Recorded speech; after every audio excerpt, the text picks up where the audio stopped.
The rain had been falling steadily all day, but around 5 in the afternoon, the skies truly opened up. Water pounded against the metal roof of Andre's auto shop, creating a drumming noise that almost drowned out the classic soul music playing from the old radio in the corner. Andre Wilson wiped his hands on a shop rag and glanced at the wall clock. 30 minutes until closing time. He had been working since 6 that morning, and his back ached from leaning over engines all day. "Think I'm gonna head out early." "Boss," called Terrell from beneath a Honda Civic. "My kid's got a school thing tonight." "Go ahead," Andre replied, waving his hand. "I'll finish up here." As Terrell gathered his things, Andre walked to the large garage doors and looked out at the rain. The streets were starting to flood in places, and the few cars on the road moved slowly, their headlights creating long streaks of light on the wet pavement. This part of town wasn't fancy, just a stretch of road with a few small businesses, including Andre's shop, which he'd built from nothing over the past 14 years. "See you tomorrow," Terrell called, pulling his hood up before dashing to his car. Andre nodded and continued watching the rain. His shop sat on a curve in the road, giving him a good view of traffic in both directions. Business had been slow lately.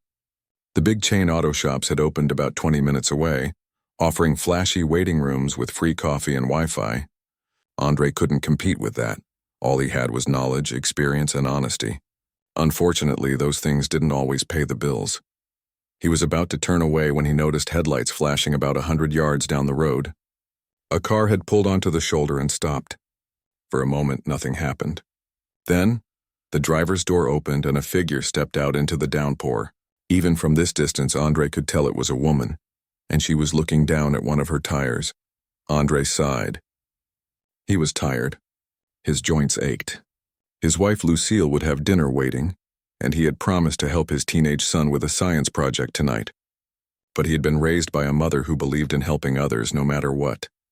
"Damn it," he muttered, reaching for his heavy-duty raincoat and a baseball cap.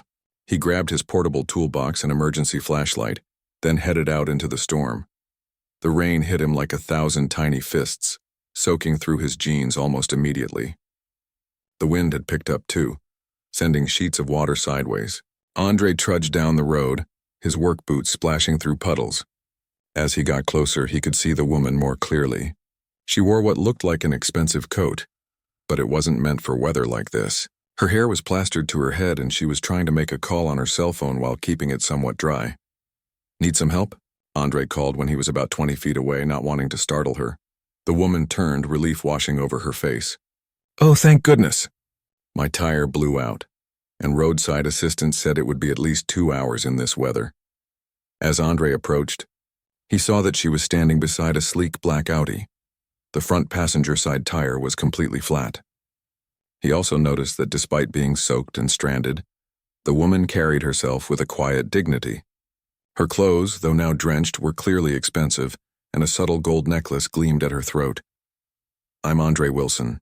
I own the auto shop just up the road," he said, pointing back toward his garage. "Let me take a look at that tire for you." "I'm Catherine," the woman replied, offering her hand. "Catherine Reynolds. I can't tell you how grateful I am." Andre shook her hand briefly, then knelt down to examine the tire. It wasn't just flat, there was a large tear in the sidewall. "Something sharp got you good," he said, looking up at her. "This can't be patched. You'll need a new tire." Catherine nodded, looking worried. "I was afraid of that. Do you think I could get a tow to somewhere that would have the right size? I need to get home tonight." Andre thought for a moment. "Actually, I might have something that would work at my shop. This is a pretty standard size for Audis. Let me change out this flat for your spare and you can follow me back. If I've got the right tire, I can have you on your way in about 30 minutes. Relief flooded Catherine's face. "That would be wonderful." Andre got to work. The rain continued to pour and he was soon soaked to the bone despite his raincoat. The lug nuts were untight, and his hands were going numb from the cold water. But he worked steadily, talking to Catherine as he did. "Where were you headed in this storm?" he asked. "Home from a business meeting," she replied, holding her umbrella in a futile attempt to shield him from some of the rain.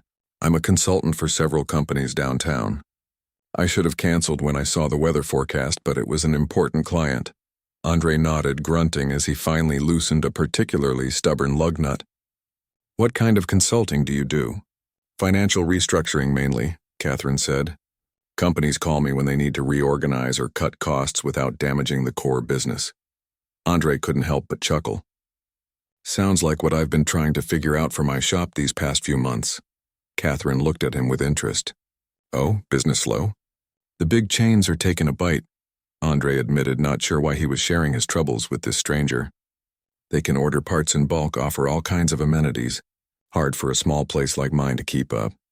But I bet they don't come out in a rainstorm to help someone, Catherine observed quietly. Andre shrugged as he fitted the spare tire onto the wheel. Maybe, maybe not. This is just how I was raised. 10 minutes later, the spare was securely on and Andre was packing up his tools. His clothes were completely soaked through and he could feel water squishing in his boots. How much do I owe you? Catherine asked, reaching for her purse. Andre shook his head. Nothing. Just follow me back to the shop and we'll see about getting you a proper tire. I insist on paying for your help here, she pressed. Tell you what, Andre said. If I have the right tire in stock, you can pay me for that. This part was just being neighborly. Catherine looked at him for a long moment as if trying to understand something. Then she nodded and got back in her car. At the shop, Andre found he did indeed have the right size tire. While he mounted and balanced it, Catherine walked around the small waiting area of his shop. It wasn't much. Just a few plastic chairs, a coffee maker that had seen better days, and some dog-eared car magazines. But it was clean, and the certificates on the wall showed Andre's qualifications and community involvement. You've been here 14 years? Catherine asked, looking at a framed business license. Started with just me and a toolbox, Andre confirmed as he worked. Built it up little by little. My dad was a mechanic too, taught me everything I know. And now? Do you have family? Andre smiled, thinking of home. Wife and 2 kids. Boy who's 16 and thinks he knows everything, and a girl who's 12 going on 30. Catherine laughed at that. I have a daughter who's 24. I remember those teenage years well. As Andre finished mounting the new tire, he told Catherine about his son's interest in engineering and his daughter's talent for basketball. Catherine shared stories about her own daughter's college years. By the time the car was ready, the conversation flowed easily, as if they'd known each other for years instead of an hour. What do I owe you? Catherine asked as Andre lowered her car from the lift. Andre named a fair price for the tire, deliberately not adding labor costs. Catherine looked at him suspiciously. That seems low, she said. It's the right price, Andre insisted, printing out a receipt. Tire tax, that's it. Catherine took out her credit card and handed it to him. While Andre processed the payment, she wrote something on the back of a business card and handed it to him. If you ever need consulting for your business, call me, she said. No charge. A fair trade for your kindness today. Andre took the card, noting the elegant logo and Catherine's title, Senior Financial Restructuring Consultant. He smiled and pocketed it, certain he would never call but appreciating the gesture. Drive safe, he said as Catherine got into her car, and maybe get those other tires checked soon. They looked a bit worn. I will, she promised. And thank you again, Andre. People like you are rare these days. As Catherine drove away, Andre locked up his shop, thinking only of a hot shower and dinner with his family. The rain had finally let up, and a few stars were beginning to peek through breaks in the clouds. He had no way of knowing that his simple act of kindness that rainy evening would change everything. The next morning dawned clear and bright, as if the previous day's storm had never happened. Andre arrived at his shop at 5:45 a.m., just like he did every day. He unlocked the front door, flipped on the lights, and started the coffee maker before beginning his morning routine. The smell of motor oil, rubber, and cleaning products filled the air, a scent that had become as familiar to him as his own home. Terrell arrived 15 minutes later, followed by Pete, the part-time helper Andre had hired last summer. Both men nodded their greetings and got to work on the vehicles left overnight. They had 4 jobs lined up for the day, not enough to keep the shop thriving, but enough to keep the lights on for another week.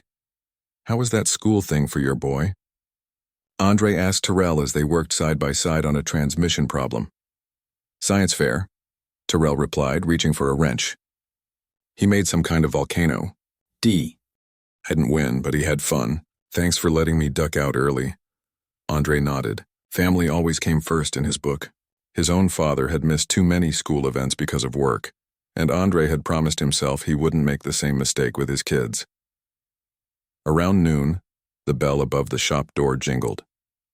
Andre wiped his hands and stepped out from behind a lifted Jeep to greet the customer. An older man in khakis and a polo shirt stood there looking around curiously. "Can I help you?" Andre asked. "Oil change," the man said, pointing to a Toyota Camry parked outside. "Friend of mine recommended this place. Said you do good work at fair prices," Andre smiled. "We try to. Should take about 30 minutes if you want to wait. Or you can come back later." "I'll wait," the man said, settling into one of the plastic chairs with a newspaper. As Andre worked on the oil change, he wondered who had recommended him. Most of his customers were locals who had been coming to him for years. New faces were rare these days, with the chain shops taking more and more business. The rest of the day passed uneventfully.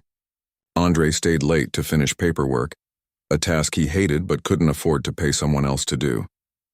By the time he locked up, the sun was setting and his back ached from being on his feet all day. Lucille had saved him a plate of dinner: fried chicken, mashed potatoes, and green beans. His children were already busy with homework at the kitchen table when he walked in. "How was work?" Lucille asked, heating his plate in the microwave. "Same as always," Andre replied, kissing her cheek.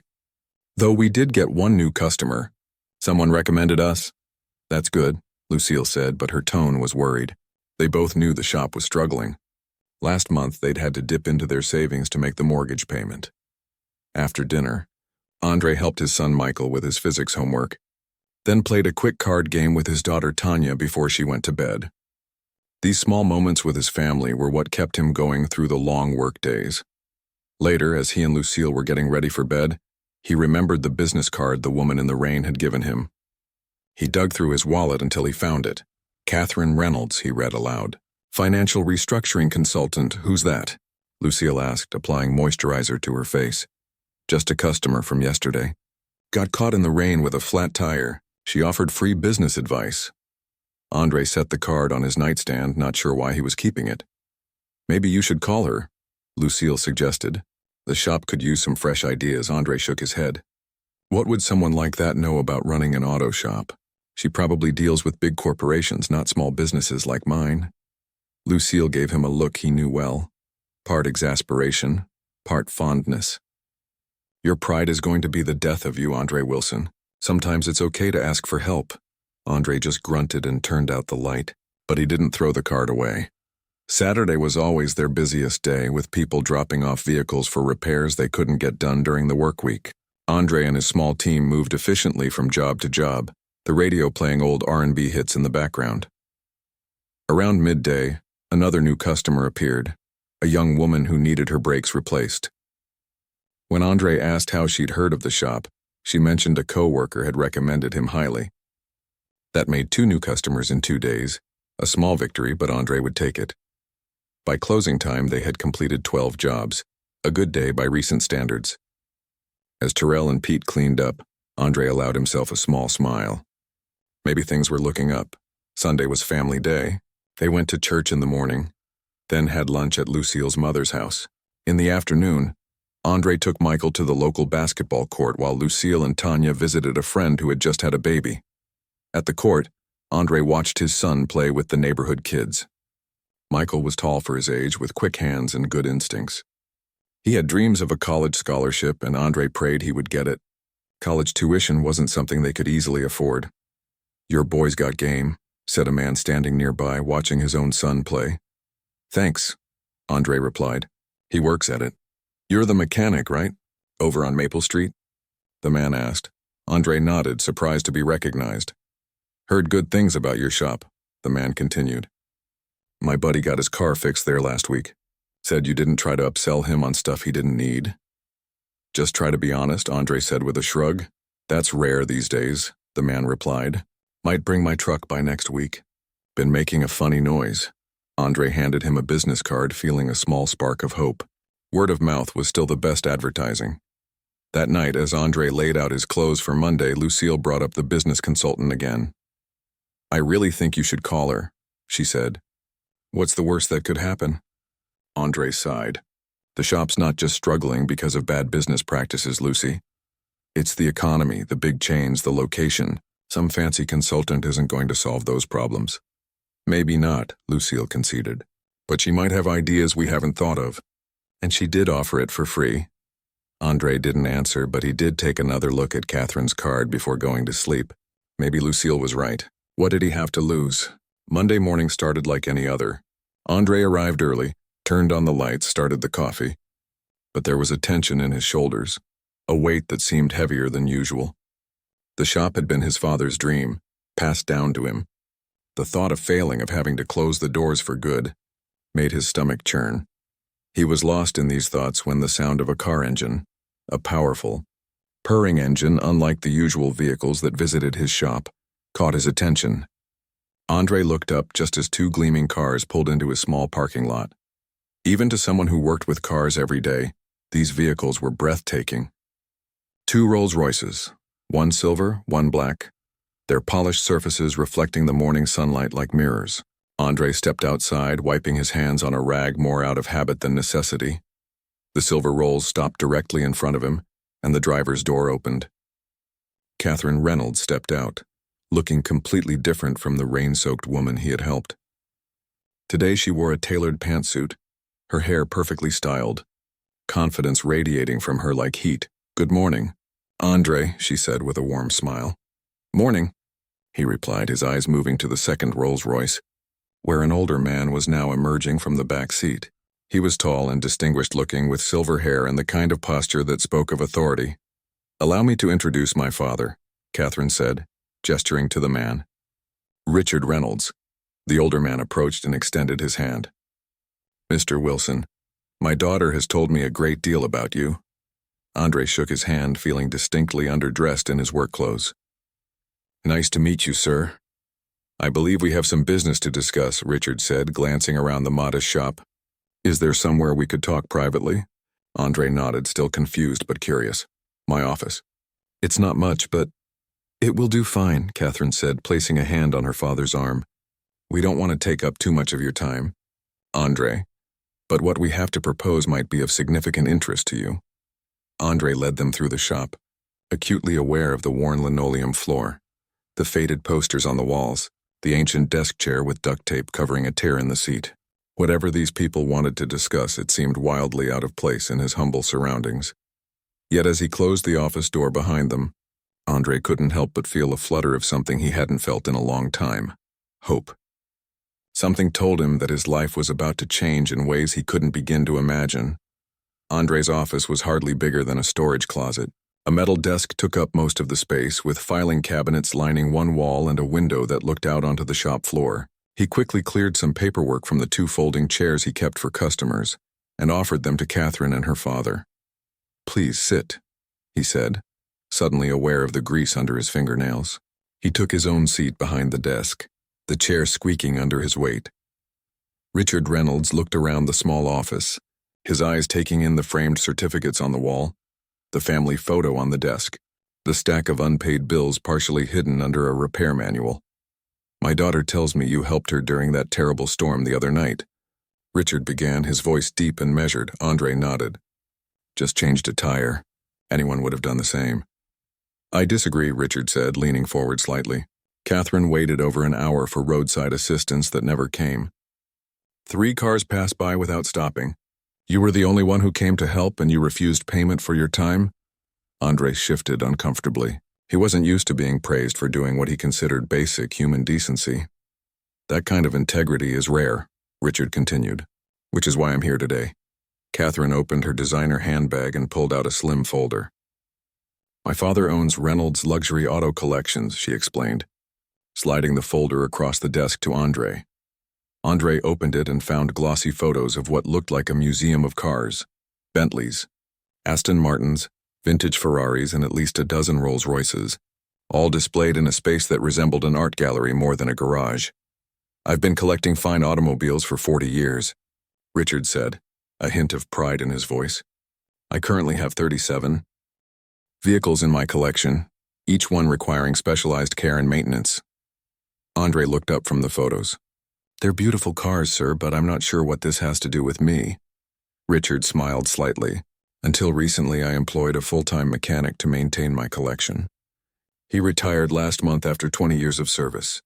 I've been interviewing replacements but haven't found anyone with the right combination of skill and trustworthiness." And then I met you, Catherine added, her eyes meeting Andre's. Someone who treats every car with respect, regardless of its value or who owns it. Andre's mind was racing, trying to process what they seemed to be suggesting. Are you offering me a job? In a manner of speaking, Richard replied. I'm proposing a partnership. I would contract your shop exclusively to maintain my collection. It would require you to expand your facilities and hire additional staff with expertise in luxury vehicles. I can't afford that kind of expansion, Andre said immediately. You wouldn't have to, Catherine interjected. Part of our proposal includes funding for necessary renovations and equipment. You would maintain ownership of your business but with exclusive rights to service the Reynolds collection. Andre leaned back in his chair, stunned. This sounds too good to be true. Richard laughed, a warm sound that filled the small office. I assure you it's a sound business decision on my part. Finding someone I can trust with my collection is worth the investment. Catherine pulled another document from her bag. We've drawn up a preliminary contract. The annual fee for maintaining the collection would be substantial, paid quarterly. Additionally, we would cover all costs for upgrading your facility to meet our specifications. She slid the paper across the desk. Andre glanced at the figure on the bottom line and felt his heart skip a beat. It was more money than his shop made in 2 years. I don't know what to say, Andre stammered. Don't say anything yet, Richard advised. Take the contract home. Discuss it with your wife. Have your lawyer review it. We're not asking for an immediate decision. I don't have a lawyer, Andre admitted. Catherine smiled. I can recommend several who specialize in small business contracts. Andre nodded, still trying to process everything. Can I ask why? Why me? There must be dozens of mechanics with more experience working on luxury cars. Richard and Catherine exchanged a glance. It was Richard who answered. Experience with luxury vehicles can be acquired. Character cannot. He stood up, straightening his suit jacket. My wife died 12 years ago. After her funeral, our car broke down on the way home. We were stranded for hours because no shop would prioritize us over their scheduled appointments, despite our willingness to pay extra. His expression softened with the memory. Since then, I've valued character over credentials. When Catherine told me how you helped her in the rain, refusing payment and treating her with respect, I knew you were someone I could trust with my collection. Andre stood as well, feeling overwhelmed. I'll need some time to think about this. Of course, Catherine said, handing him her card, a different one this time, with her personal cell phone number written on the back.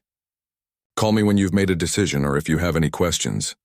They shook hands and Andre walked them back through the shop to their waiting cars. Terrell and Pete had stopped working and were staring open-mouthed at the 2 Royces. I look forward to hearing from you, Mr. Wilson, Richard said as his driver opened the door to the black Rolls.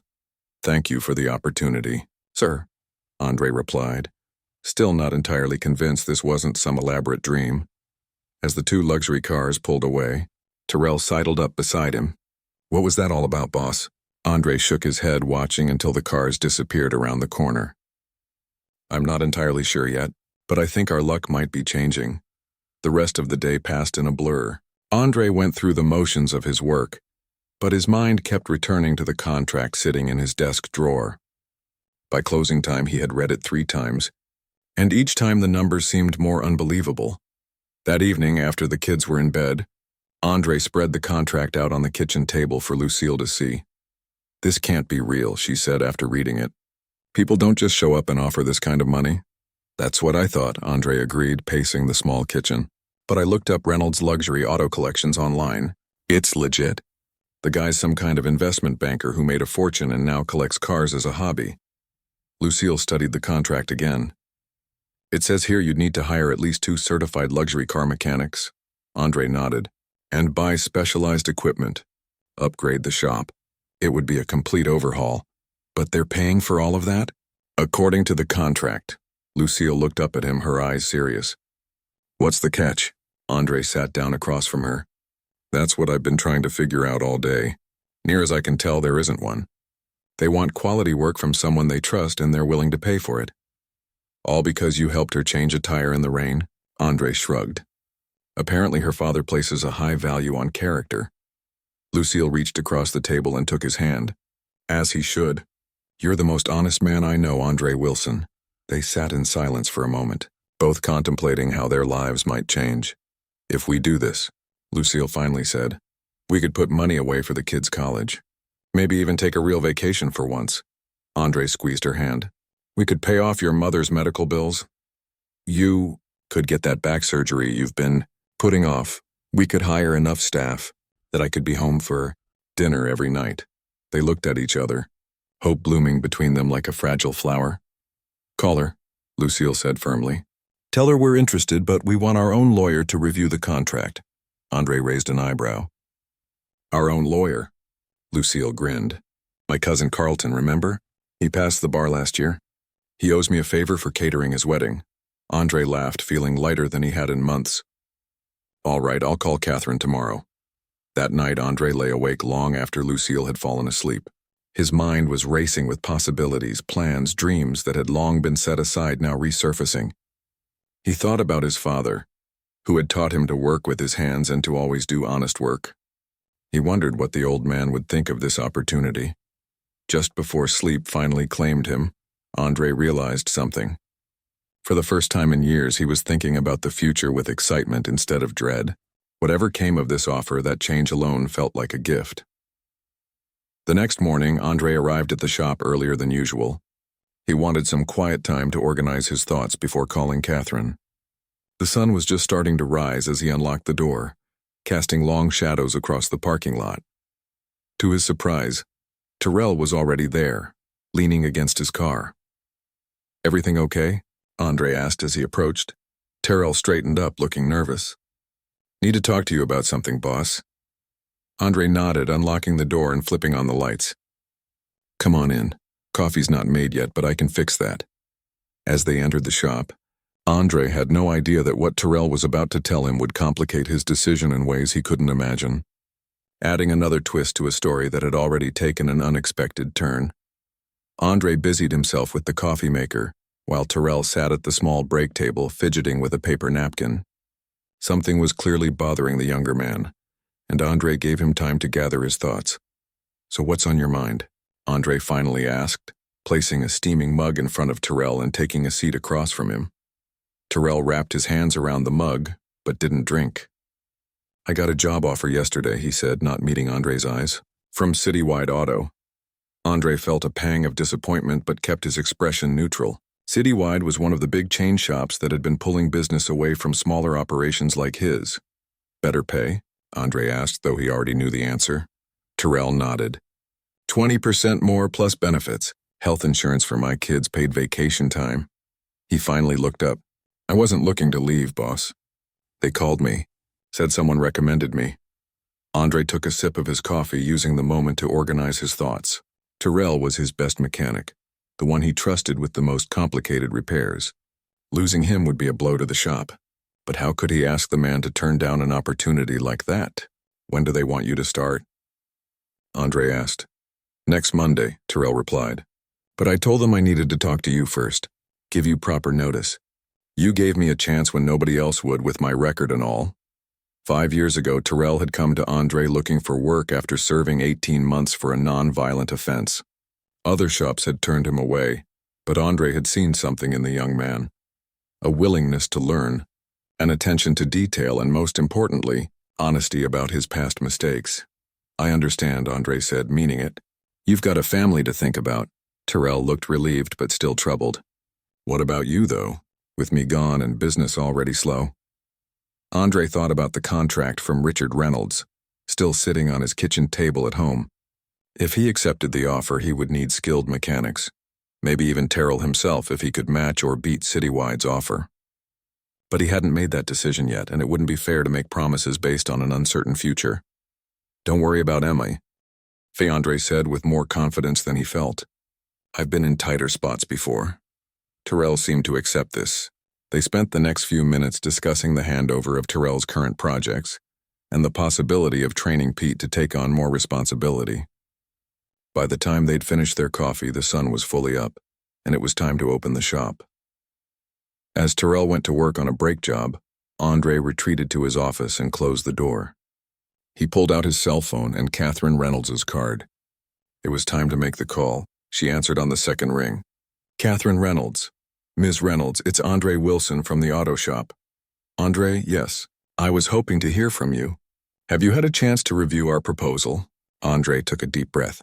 I have, and I'm interested, but I'd like to discuss a few details first. Would you and your father be available to meet again?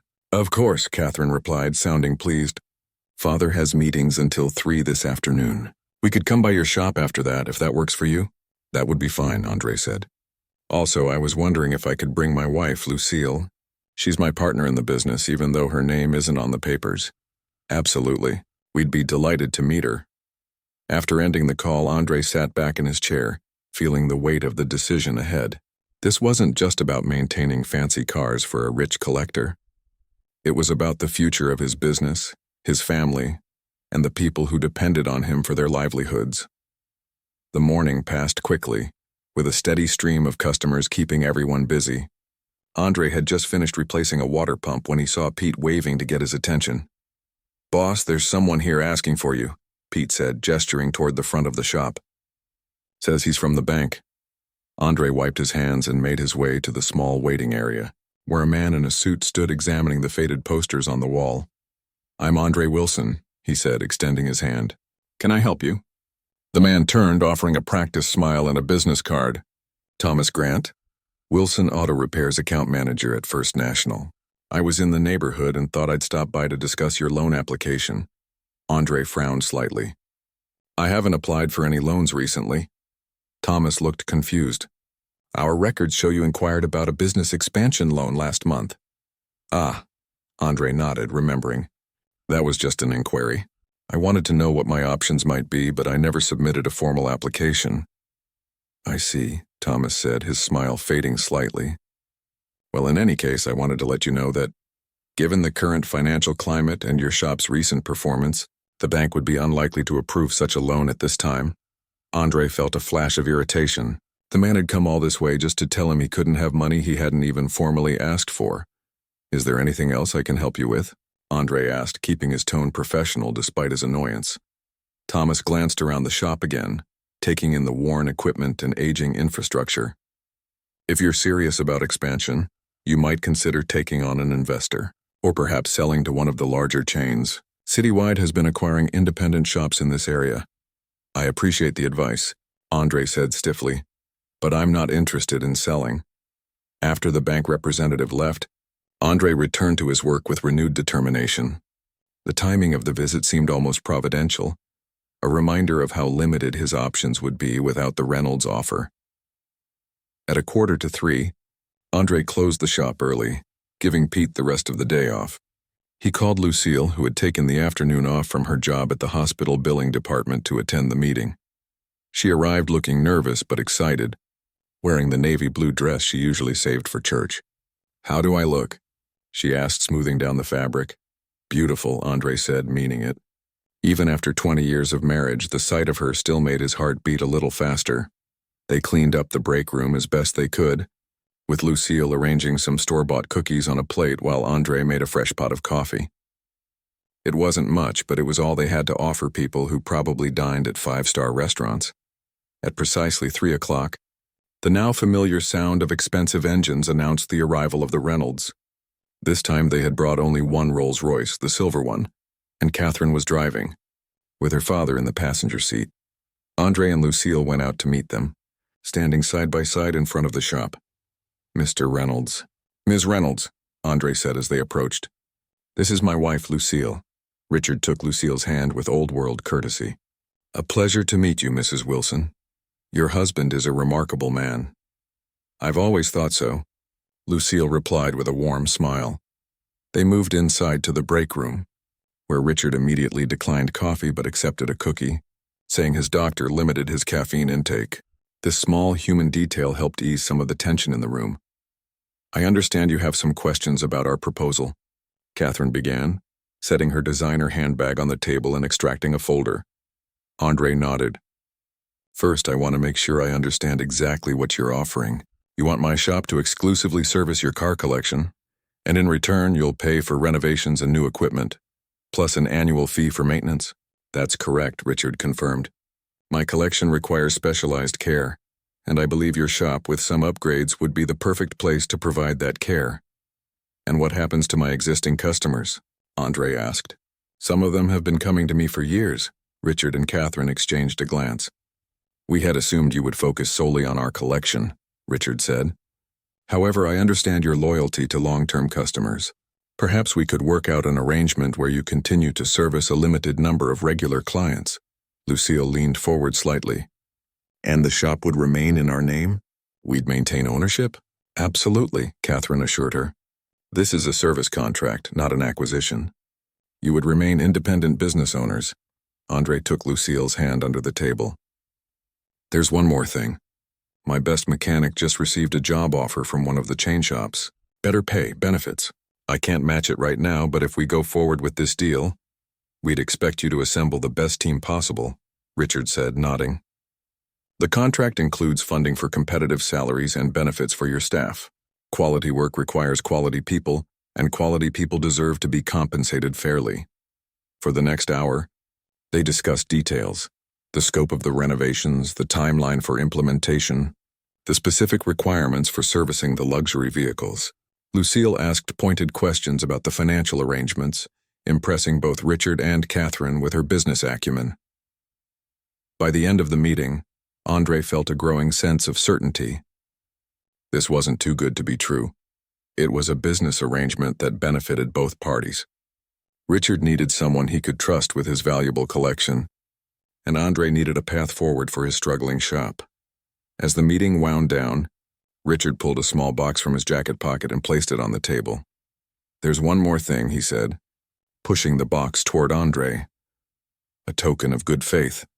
Andre opened the box and found a key. Not a car key, but what appeared to be a door key, with a small tag attached bearing an address in the upscale part of town. What's this? Andre asked, confused. Richard smiled. That's the address of my collection's current home, a private garage near my residence. If you accept our offer, you'll need access to move the vehicles to your shop once the renovations are complete. Consider this a symbol of my trust in you, Andre Wilson. As the Reynolds prepared to leave, Richard paused at the door. Take all the time you need to make your decision, but know that in my experience, opportunities like this rarely come twice. After they had gone, Andre and Lucille sat in silence for a long moment, the key sitting between them on the table like a promise of things to come. Well, Lucille finally asked, what do you think? Andre picked up the key, feeling its weight in his hand. I think we need to call your cousin the lawyer, he said. And then I need to have a conversation with Terrell.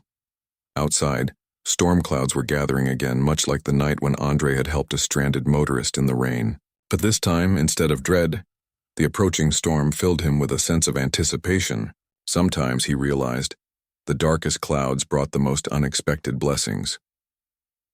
3 months later, Andre stood in the center of what used to be his modest auto shop, barely recognizing the space around him.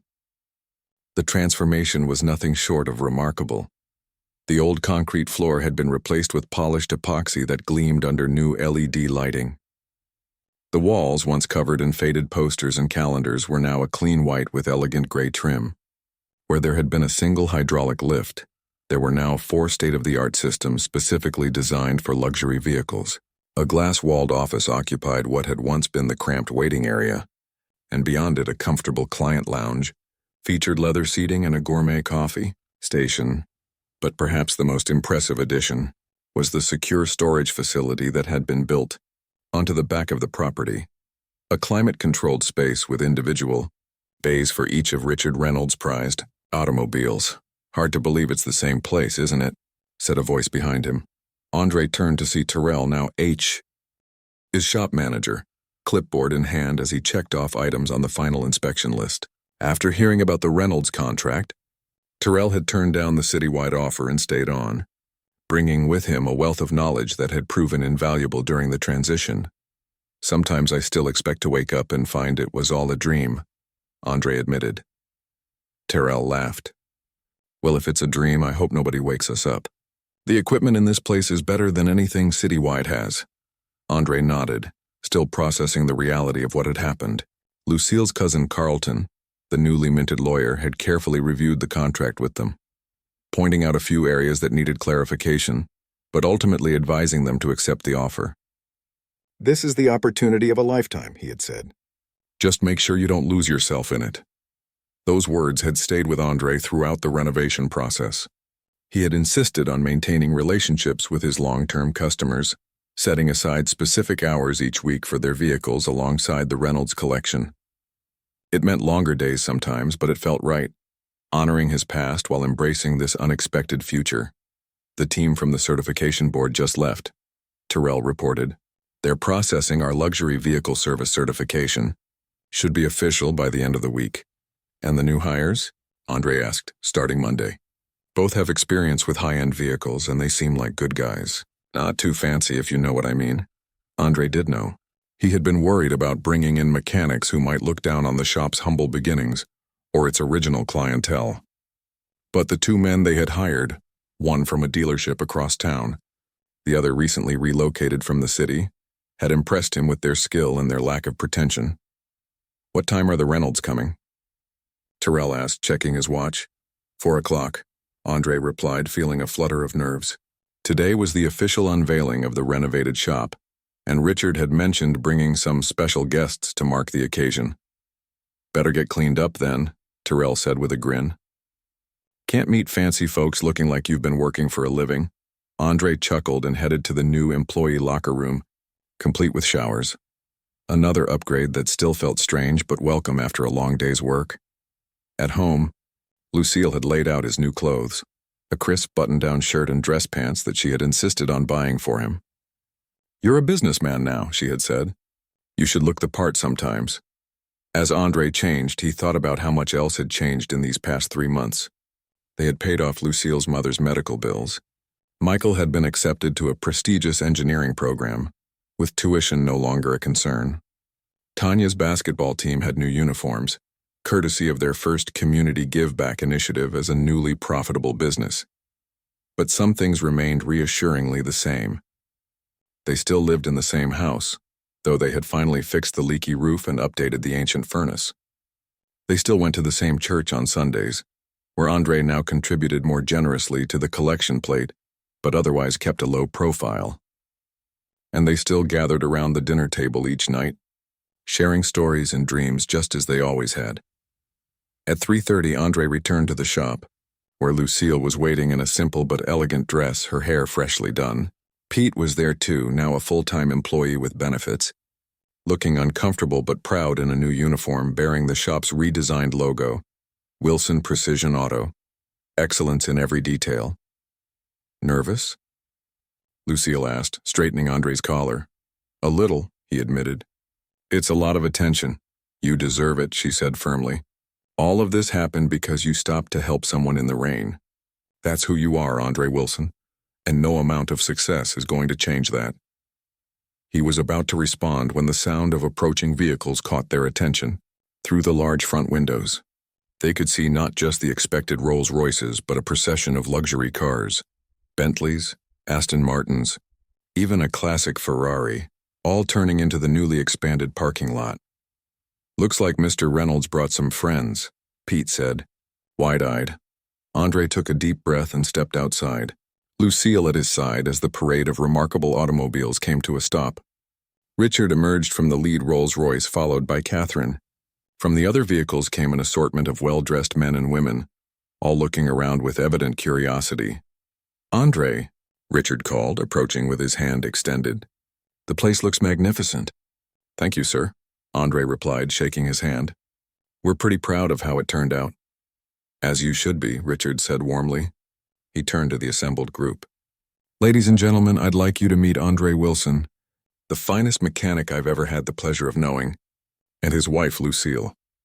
There were murmurs of greeting and nods of approval as Richard continued. Many of you have asked me over the years who maintains my collection, and now you know. But what you may not know is the story of how I found him. Richard proceeded to tell the rain-soaked tale of Catherine's flat tire and Andre's selfless assistance, painting a picture that made Andre sound like some kind of automotive knight in shining armor. Andre felt his cheeks growing warm at the praise, but Lucille squeezed his hand encouragingly. And that, Richard concluded, is why I've entrusted my entire collection to Wilson Precision Auto. Because when you find someone with true integrity, you hold on to them. One of the guests, A distinguished-looking woman in her 60s stepped forward. "Richard has been telling us about your work for months, Mr. Wilson. I have a collection of vintage Jaguars that have been sadly neglected since my previous mechanic retired. I'd like to discuss bringing them to you for restoration." Before Andre could respond, another guest spoke up. "And I have a Bugatti that needs someone who actually knows what they're doing. Unlike the last 3 shops I've tried." Suddenly, Andre found himself surrounded by car enthusiasts eager to discuss their prized vehicles and the specialized care they required. Richard stood back, watching with evident satisfaction as the connections formed. Catherine made her way to Lucille's side. "Your husband is a hit," she observed. "I think Father's plan worked perfectly." "What plan is that?" Lucille asked curiously. Catherine smiled. "He's been looking for a way to help his friends find reliable service for their collections for years. When he found Andre, he knew he had the perfect solution, someone with the skill and the character to earn their trust." "So this isn't just about your father's cars?" Lucille asked, surprised. "Oh, it started that way," Catherine admitted. "But Father has always had a talent for seeing potential. He saw what Andre's shop could become with the right support." Across the room, Andre was showing one of the guests the new diagnostic equipment, explaining its capabilities with growing confidence. The man, evidently impressed, was nodding and asking questions about scheduling. "Looks like we're going to need more staff," Terrell murmured to Andre as they moved between conversations. "And maybe more space," Andre agreed, surveying the crowded showroom. What had begun as a simple contract was rapidly evolving into something much bigger, a specialized service center for collectors who valued quality work over flashy amenities. As the evening wound down, Richard gathered everyone for a toast with sparkling cider. "To Wilson Precision Auto," he said, raising his glass, "and to the power of kindness which brought us all here today." Later, after the guests had departed and the staff had gone home, Andre and Lucille stood alone in the quiet shop. The gleaming equipment and polished floors still seemed surreal, but there was something comforting about the faint smell of motor oil that lingered beneath the new paint scent. "What are you thinking?" Lucille asked, wrapping her arm around his waist. Andre looked around at what his life had become because of one rainy night and a flat tire. "I'm thinking about my dad," he said softly. "He always told me that character was more valuable than money. I'm not sure he ever imagined it could lead to both." Lucille rested her head on his shoulder. "He would be so proud of you." "I hope so," Andre said. "I'm still the same mechanic I always was, just with better tools and fancier cars to work on. And that," Lucille said, "is why this all happened. Because rain or shine, fancy car or old beater, you treat everyone with the same respect." As they turned out the lights and locked up the shop, Andre thought about the journey that had brought him here. From struggling to keep his doors open to becoming the trusted caretaker of some of the most valuable automobiles in the region, all because he had stopped to help a stranded motorist on a rainy night. Sometimes the smallest acts of kindness opened the most unexpected doors. And sometimes, when you least expected it, 2 Royces really did show up at your doorstep, changing everything, but the most important things: his family, his principles, his dedication to honest work. Those remained unchanging, the foundation upon which everything else was built. And as Andre drove home that night, with Lucille beside him and a future brighter than he had ever imagined ahead, he felt a deep sense of gratitude for the storm that had started it all.